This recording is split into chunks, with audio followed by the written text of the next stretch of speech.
everyone, my name is Desola. I'm a fashion designer and you are welcome to my channel. Today's video is just asking yourself honest questions about this ready-to-wear business that you want to start. And this has to do with a lot of honest self-assessment.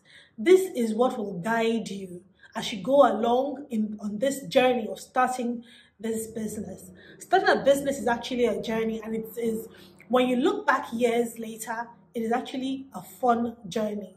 So I'm going to break it down to 4 W's and a H. That is what, why, where, when, and how. So the first one is what. What kind of ready-to-wear business do you want to have? There are different types of ready-to-wear businesses you can run in Nigeria, even if you're outside Nigeria. So you want to ask yourself, what kind of ready-to-wear is it? Is it ready-to-wear for children? Is it ready-to-wear for men? Is it for women? Is it for younger girls? Is it for in between? There are different ways, and I'm going to talk about that in another video.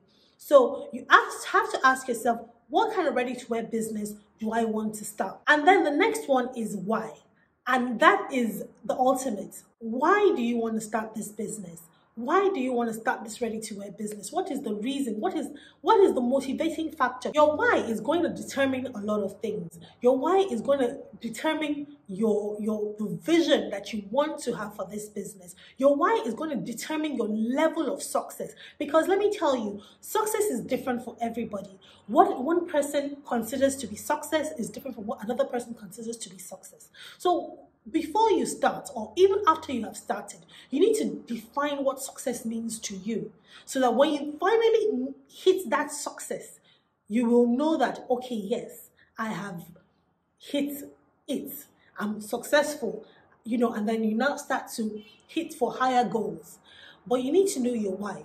This why is going to motivate you. This why is going to help you. Because the thing is, when you start a business, you have ups, you have downs, you have challenges every now and then. And if you don't know your why, if you don't know the reason why you started the business in the first place, you're going to check out at the first attempt of a challenge. So you need to know the reason why you're starting the business. And like I said, it can't always be money motivated. We're all in business to make money, yes, but it can't always be money motivated. What is the point in starting a business solely because of the money, and you're making the money and everything is good? What happens on the days that you're not making money, or what happens on days that you're not making as much money as you normally do, or as you normally should? What's going to happen? Your why is going to keep you grounded. It's going to make you stay in the business and look for other ways, other means, other avenues to make your business work for you. The next one is the who. Who is your target market? Who is your target audience? Who is your ideal customer? Who are you trying to target? Even if you're doing children's clothes, women's clothes, men's clothes, whatever the case may be, there are different categories of people. There are different categories of men. There are different categories of women. There are different categories of children. There are children that, you make clothes for them and their parents, and you put a price to it, and the kind of parents that you're targeting, they can afford those kind of fancy clothes you're making for children. And there's some that, the kind of parents you're targeting, they just want the basic. So they don't want the very expensive children wear, really. So you need to know, what kind of people am I targeting? What is my audience? Because the thing is, everybody is not your customer. Everybody cannot be your customer. You can't be everything to everybody, because if not, you are stretching yourself thin, and at the end of the day, you're not going to specialize in anything, and nobody is going to know you for anything. Everybody will just think you are just jack of all kinds of clothes.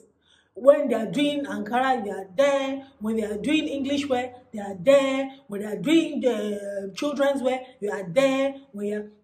I've had time in my business where people have come to me and told me that, oh, why don't you make children's wear? And Adi, you will really, really make money. You will really, really sell. It was a good idea for me to start children's wear. But I thought to myself, now is not the time. I'm not ready. Number one, I don't really know much about children's wear. Number two, I don't even know how to go about the measurements for children's wear. Because in ready-to-wear, you have to determine your own sizing. Your sizing is your selling point. You can't just, yes, you can go online and that is even the best place to go. Go online and compare sizes. When you compare your sizes, you now look for how you're going to incorporate it to the kind, because all clothes, the way you cut some certain kind of garments is not the same way you cut some certain kind of garments. So the sizing will vary. So you need to determine what kind of clothes you're going to make, and it's the kind of clothes that you make is going to determine how your sizing will be. That's number one. And number two, the kind of customers that you're targeting. Really, don't let me get off what I was saying. So yes, your ideal customers, you need to have them in mind. When you're starting this business, how do you approach these people? How do you intend to enter this market and reach your target market, this your target audience? The next one is where do you intend to have this business? Where do you intend to start this business? Do you intend to start online? Do you intend to go to retail outlets? Do you intend to start in a brick and mortar? These are things that you need to consider. And when you're considering these things, you need to ask yourself questions like, if I'm going online, how am I going to reach what we just spoke about, my target audience? How am I going to reach my ideal customer? There's no point, for example, there's no point having a brick and mortar if you know that your price points cannot afford a brick and mortar, and you feel that in the long run, probably you have a brick and mortar, but in the short run, having an online presence is better to start off the business, and you feel that your target demographic, majority of them are online, or a good number of them are online, and then you start to think about ways that you can reach these people. They say your friends are going to be your customers, people that you know, and all that. It's good. If you know people that would help you to give you word of mouth about your business, to help you promote your business, that's very good. But some of us, we don't have that, or we didn't have that. We had to rely on what was available to us and make the most of it. So if you don't have that, think critically about how you're going to reach these people. And the thing is that it's not impossible. It is not impossible. Just sit down and think very well, and you'll find it. Another way again is how you intend to produce these garments that you want to sell. How do you intend to produce them? Do you intend to outsource? Do you intend to produce them by yourself in-house? If you're going to produce them by yourself in-house, you need to consider how you're going to get your tailors. You need to consider where you're going to actually even be making, or where you'll be producing these clothes. Where you will produce them, what you need to produce them, which involves your machines, your cutting tables, and all those kind of things. Think about your tailors that are going to go and work for you. If is it one tailor you want, is it two tailors you want, is it 5 tailors you want, whichever one that you feel that your muscles can carry, it's all well and good. And if you feel that you don't need a tailor, and you know that you can sew very well, you can start that way. That is even very good. You can start that way, but have it at the back of your mind that as your business continues to grow, or as it starts to grow, whichever one, you will not always be the one to do the cutting, the sewing, the everything. You can't always do it every time. Everybody has what works for them. But bear in mind that you will not always be able to do everything by yourself. As your business starts to grow, you have to delegate. You have to start delegating to people. And you can't delegate to an empty space or to the wall. You have to employ people to delegate to. And if you intend to outsource these clothes that you want to make, always remember that whether you're going into this business with, in terms of outsourcing, the quality they're giving you, they have to be consistent on it. They have to be consistent on the kind of quality they're giving you. It can't be a certain kind of way today, a certain kind of way tomorrow. And when customers see your clothes, they're not really sure of, what they're getting, because they're having mixed messages, or they're getting mixed messages from you. So you need to find out from whoever you're doing business with in terms of your outsourcing, if they're going to be consistent in terms of finishing, in terms of quantity. Another thing in ready-to-wear when you're just starting, it's best to start small. Even if you have the money to start big, it's best to start small, because when you start small, you're able to learn the market. You're able to learn what your customers want. You're able to learn what draws people to your business. And when you start to learn the strengths and the weaknesses of your business and of yourself as a business person, and you look for ways to capitalize on your strengths instead of trying to improve your weaknesses, because it's your strength that is going to make you stand out in ready-to-wear. The next one is how.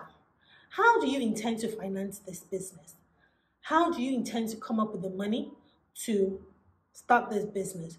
That is the ultimate of everything we've been talking about.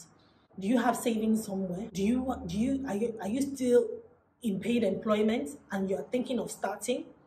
Do you intend to get a loan? Do you intend to go and meet family and friends? Those are options you need to consider. Coming up with funds to start your business, it can be very challenging, and different things work for different people. You may be able to get access to loans to finance your business, which is good. You may be able to reach out to family and friends who would support you and assist you in whatever way they can. You may be able to have savings to start the business, whichever one. Is all up to you. These are things that you need to think about. These are things that you need to consider, because when you start running a business, in the early months of the business, only if you're very lucky, you shouldn't be looking at, breaking even in whatever way. You need to focus more on starting the engine and keep things moving, keep things going steadily and gradually. Because when you start a new business, there's so many things that's required of you in terms of funding, in terms of paying for different things. For example, when I started my business, I was still in paid employment, and I can remember that the first 3 months I was using my salary to pay my salesperson and my tailor that time. And I was using my salary to pay for so many things, because I wasn't really making money. In a month we would have maybe 2 or 3 people that would come that whole month. So you need to think about all these things when you want to start your ready-to-wear business, because if you are going to employ people, you need to have funds for them as well. So think about all that. As you start this ready-to-wear business, I wish you nothing but the best. I wish you success, and I pray that the grace of God will go with you. Doing business in Nigeria is not the easiest, but people are doing it, so I'm sure you can. And if your mind is there, if your heart is there, there's nothing that you cannot do. You are absolutely unstoppable. You are the only one who can stop yourself. So for today, I will see you next week. Bye.